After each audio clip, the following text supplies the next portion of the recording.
United States. Appreciate it. Thank you so much.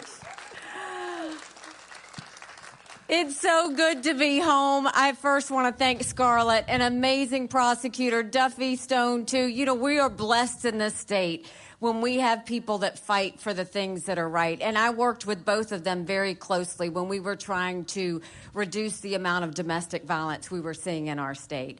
And the advice and the counsel and the action that they took, along with a few of our other really good solicitors, really made a difference for South Carolina. So thank you both. I appreciate you very much. So it's a great day in South Carolina when I can come home.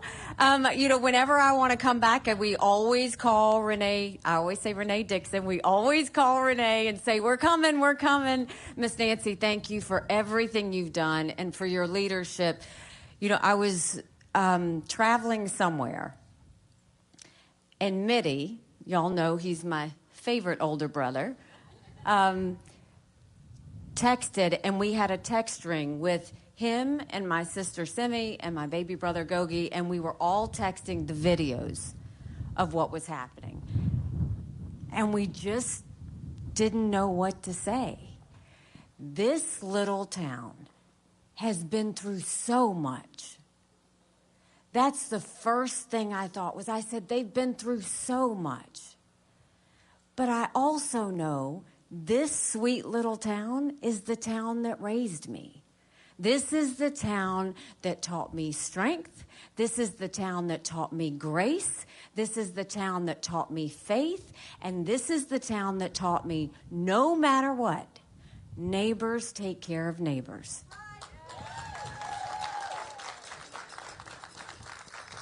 And so I know this is a tough time, and I know that there's some more healing that needs to be done, and I know that people have suffered. But I know if there's any town that can get through it, it's Bamberg.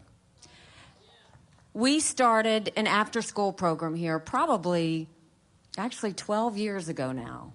And the goal of that after-school program was we wanted to help the rural challenged areas of South Carolina, help take care of their kids. Because I knew growing up in this little town, we didn't know what we didn't have. But we had a lot of heart. And we knew that we could be anything if we just worked hard enough. And I was blessed to have great teachers like Miss Coker. I was blessed to have good schools that we went to. But at the end of the day, some of these kids, both their parents go to work early in the morning. And they come home late at night. And we wanted those kids to know they were loved and that they were supported. So we have real teachers that go help them with their after-school work, real teachers that help them study for their tests and let them know we're not going to let them fall. And there was one little boy that I asked him when I was visiting Bamberg School here recently, and I said to him, I said, what is it that you like about this after-school program? And he said, I'm not scared to go to class anymore. And think about that. It's because before he didn't know. He didn't know how to do his homework. He didn't know how to study for that test. And if we can build a little bit of confidence in those kids, we now serve close to 150 kids here just in this area. And our focus is to continue to let them know that one day they can run for president. One day they can be anything they want to be. So with that, I'll tell you, we did a lot of great things in South Carolina. I can tell you when I became governor, we had 11% unemployment. We had thousands of people on welfare, and South Carolina was the butt of the jokes. And we got together and we rallied. And by the time we were done, we were building planes with Boeing. We were building more BMWs than any place in the world. We brought in Mercedes-Benz. We brought in Volvo, 5 international tire companies. They were referring to us as the beast of the Southeast, which I still love. We moved that 11% down to 4%. Bamberg had gotten to 2.9% unemployment. We moved 35,000 people from welfare to work. We did tort reform. We did pension reform. We cut taxes. We focused on small businesses. And we acknowledged some truths. We said, if you've got to show picture ID to buy Sudafed, if you've got to show picture ID to get on a plane, you should have to show picture ID to protect the integrity of the election process. We passed voter ID in South Carolina. We passed the toughest illegal immigration law in the country. President Obama sued us over it, and we won. And by the time we left, we were named the friendliest state in the country, the most patriotic state in the country, and South Carolina may not like this now, but we were the number 2 state in the country people were moving to. And it was a year ago that I was here that we went and filmed our commercial to announce that I was running for president. And I wanted to be here because so much of who I am is what I learned growing up in this town. And you look at the year that we've had. There were 14 people in the race. We defeated a dozen of the fellas. We just got one more fella we got to catch up to.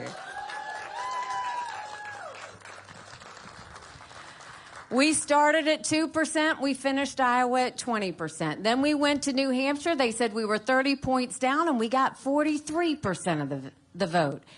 And that night, Donald Trump completely was unhinged. He literally had a temper tantrum. And all he did was talk about revenge. Then the next day, he said anybody that supports Nikki Haley is barred permanently from MAGA. Now think about it. If you're running for president of the United States, your job is to bring people in, not push people out. This is not about who's part of your club. This is about how you get everybody together to strengthen our country. But we had a little fun with it, so we sold T-shirts that said barred permanently. We sold 20,000 T-shirts. Everybody loved it. And then the next day, he tried to get the RNC to name him the presumptive nominee. Now, we don't do coronations in America. South Carolinians deserved the right to vote on this. So does Michigan, so do all the states with Super Tuesday. And so that backfired, and he pulled back from that. What we saw yesterday was he took a different approach. Now he has decided he has fired the RNC chair. He's named who's going to be the new RNC chair. His daughter-in-law will be the co-chair. And he is making his campaign manager the officer that runs the party. Think about what's happening right now. Is that how you're going to try and take an election? Then the next day after that, he lost a court case. And he went on another rant and talked about being a victim. And then the campaign disclosures came out, and we saw that he spent $50 million of campaign contributions on his personal court cases. Now, what bothers me with all of that is whether it was New Hampshire or whether it was after that court case, at no point did he talk about the American people. At no point did he talk about the wasteful spending and the $34 trillion in debt. At no point did he talk about that only 31% of 8th graders in our country are proficient in reading. At no point did he talk about the lawlessness on the border and the fact that it only takes one to have another 9/11 moment. At no point did he talk about law and order in our cities. And at no point did he talk about the wars around the world that make us less safe. All he did was talk about himself. And that's the problem. Right now in America, 70% of Americans have said they don't want a Trump-Biden rematch. The majority of Americans disapprove of Joe Biden. The majority of Americans disapprove of Donald Trump. We've got to start listening to them. And then you continue to see what he's doing. And a couple of days ago, he goes to Conway and he says a few things in his rally that show what happens to him when he's not on a teleprompter He's completely unhinged. He sat there and mocked my husband Michael's military service. Now look, this isn't personal for me or Michael. That's the problem with politics, is they're making it too personal. It's not about us. What bothered me is if you mock one person in the military, you're mocking everybody in the military. And we all know people who have served. We all know people who've lost their lives. They don't do this for kicks and giggles. They do this because they really do believe in our country, and they believe in something bigger than themselves. But this is a pattern. He mocked military members, calling them suckers and losers. Then when he was at Arlington National Cemetery, he said, why did they do this? What was in it for them? And now he's doing this. But it's because he's never been near anybody in the military. He doesn't know what it's like to sleep on the floor. The only harm that's ever come Donald Trump's way is if a golf ball might hit him while he's in a golf cart. It's the truth. But you look at where we are now. We've got real issues. We are $34 trillion in debt. We're having to borrow money just to make our interest payments. China owns some of that debt. And I would love to tell you that Joe Biden did that to us. But I've always spoken in hard truths, and I'm going to do that with you today. Our Republicans did that to us too. You go back and look at that $2.2 trillion COVID stimulus bill that they passed with no accountability, that's now left us with 80 million Americans on Medicaid, 42 million Americans on food stamps. And did Republicans try and make it right? No, they doubled down and opened up pet projects and earmarks for the first time in 10 years, pushing through 7,000 of them last year. Want to know how they spent your money? $30 million on an honors college in Vermont, $10 million to tear down a hotel in Alaska, $7.5 million on a courthouse in Colorado. All while 1 in 6 American families can't pay their utility bill. 60% of Americans are living paycheck to paycheck. 50% of American families can't afford diapers. What are we doing? So I think the best way to deal with that is, don't you think it's finally time we have an accountant in the White House? The way we should take care of our economy is, first of all, let's claw back the $100 billion of unspent COVID dollars that are still out there. Instead of 87,000 IRS agents going after middle America, let's go after the hundreds of billions of dollars of COVID fraud. 1 out of every $7 was spent fraudulently. If 8% of our budget is interest, quit borrowing. Cut up the credit cards. You have to balance a budget every day. I had to balance a budget as governor. Why is Congress the only group that refuses to balance a budget? Do you know they have one job, and that's to give us a budget on time? Do you know Congress has only given us a budget on time 4 times in 40 years? 4 times in 40 years. You know what I say to that? You don't get us a budget on time, you don't get paid, period. Don't you think it's time we finally had term limits in Washington, D.C.? Then we will stop the spending, we'll stop the borrowing, we'll eliminate the pet projects, and I'll veto any spending bill that doesn't take us back to pre-COVID levels. That will save us trillions. Then we're going to take as many federal programs as we can and send them down to the state level. That way we're reducing the size of the federal government, but we're empowering people here on the ground. Think education, think welfare, think healthcare, think mental health. If we were able to manage that here as opposed to people in Washington, D.C. And then we want to open up the middle class. We're watching the rich get richer and the poor get poorer.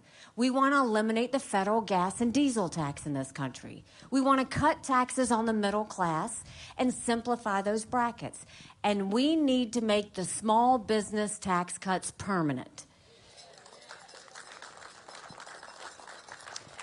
I learned in this town, small businesses are the heartbeat of our economy. Don't just say it. We need to act like it. And then you look at what's happening on the border. It is unthinkable that we would allow this to happen on the border. And I've been to the border, and I didn't pull a Kamala, go and come back. I went 400 miles down the border. You're not ready for what I saw. Mounds of shoes, mounds of clothes, paraphernalia, rape areas that the women and girls have to walk through. When you get up in the morning, you get your coffee and you watch the news. When these ranchers get up in the morning, they get their coffee and they go see if anybody died crossing the fence. They pick up whatever little kids were left behind and turn them over to Border Patrol. I met with multiple sheriffs. They said before 7 a.m., they round up whatever illegal immigrants they can find. They turn them over to Border Patrol. Border Patrol documents them and releases them until their court date years from now. And when I asked Border Patrol about their jobs, they said, you want to know what we do? We're glorified babysitters. They don't let us do our job. 8.5 million illegal immigrants have come across that border. We had enough fentanyl cross the border last year that would kill every single American. Number one cause of death for adults 18 to 45, fentanyl. And don't think for a second China doesn't know what they're doing when they send it over. So when we pass the toughest illegal immigration law in the country, we need to take what we did in South Carolina and do it across this country. We did a national E-Verify program that required businesses to prove that the people they hire are in this country legally. We need to defund sanctuary cities once and for all. No more safe havens for illegal immigrants. We'll put 25,000 Border Patrol and ICE agents on the ground and let them do their job. Let's go back to the Remain in Mexico policy so that no one even steps foot on U.S. soil. And instead of catch and release, we'll go to catch and deport. That is how we will stop what's happening on the border.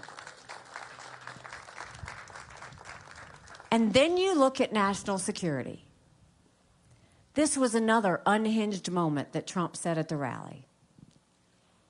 He said that he would make sure that he would not defend any of our allies in NATO if they weren't pulling their weight.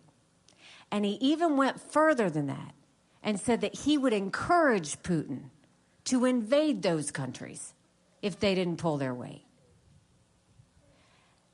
Now, the part of that that is so crazy, NATO is a 75-year success story. We haven't had any wars in that area because of that alliance. Russia has never invaded a NATO country because Russia's intimidated by that alliance. And the fact that you would go and put that alliance in danger, the fact that you would go and side with a thug, Putin kills his opponents. Right now, he's arrested Evan Gersovich, a journalist, for just doing his job. He has never hidden the fact he wants to defeat America. And someone who wants to be president of the United States is siding with that thug instead of the people who were with us after 9/11? Doesn't make sense. So we know what we need to do for domestic policy and for national security. But we've got to acknowledge some hard truths. Republicans have lost the last 7 out of 8 popular votes for president. That's nothing to be proud of. We should want to win the majority of Americans. But the only way we're going to win the majority of Americans is if we have a new generational leader that leaves the negativity and baggage behind and does the solutions for the future. Another hard truth. I voted for Donald Trump twice. I was proud to serve America in his administration. But the reality is chaos follows him. Everywhere he goes, it's chaos. And we can't be a country in disarray and a world on fire and go through 4 more years of chaos. We won't survive it. There will be a female president of the United States.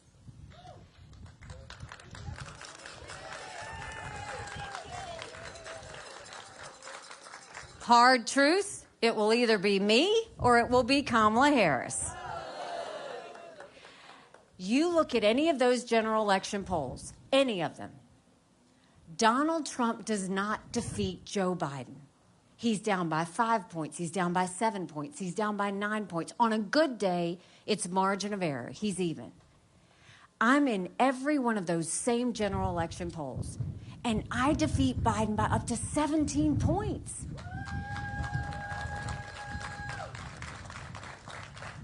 Do you know what that means? That's bigger than the presidency. That's House, that's Senate, that's governorships, that's school boards.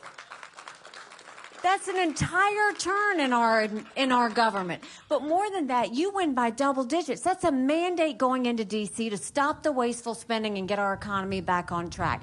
That's a mandate to get our kids reading again and go back to the basics in education. That's a mandate to secure our borders with no more excuses. That's a mandate to bring law and order back to our cities. And that's a mandate for a strong America that prevents war that we can all be proud of. Don't you want that? Because we could have that. But in order to have that, it's going to take a lot of courage. Courage from all of us. Courage for me to run. And courage for every one of you to know. Don't complain about what happens in a general election if you don't fight in this primary. We all know people that just vote in general elections. In a general election, you're given a choice. In a primary, you make your choice. We need to make our choice in this primary.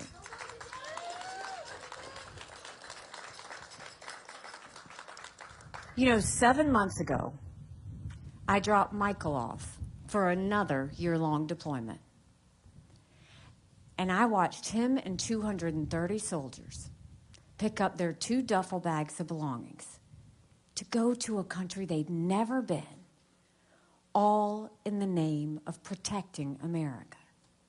They're willing to sacrifice their lives and their families because they still believe in this amazing experiment that is America. So if they're willing to sacrifice for us there, shouldn't we be willing to fight for America here? Because we have a country to save. So this is what I'll tell you. We have a chance to save her. And the way we do that is early voting has started. You can go to the voter election place. It's on North Street, I believe, right? And vote today. But take 5 people with you. Take a yard sign. Call your friends. Tell them at church. Tell them wherever you are. Everybody needs to get out and vote. Anybody can vote. As long as you didn't vote in the Democrat primary, anybody can vote. We need y'all to get out, and we need you to keep faith. We're going to be okay. We are. America has an amazing ability to self-correct. Sometimes we have to hit rock bottom to know where up is. We're there. But if we pull together, and if you join this movement, I promise you, our best days are yet to come. Thank you very much, Bamberg. God bless you. I appreciate it.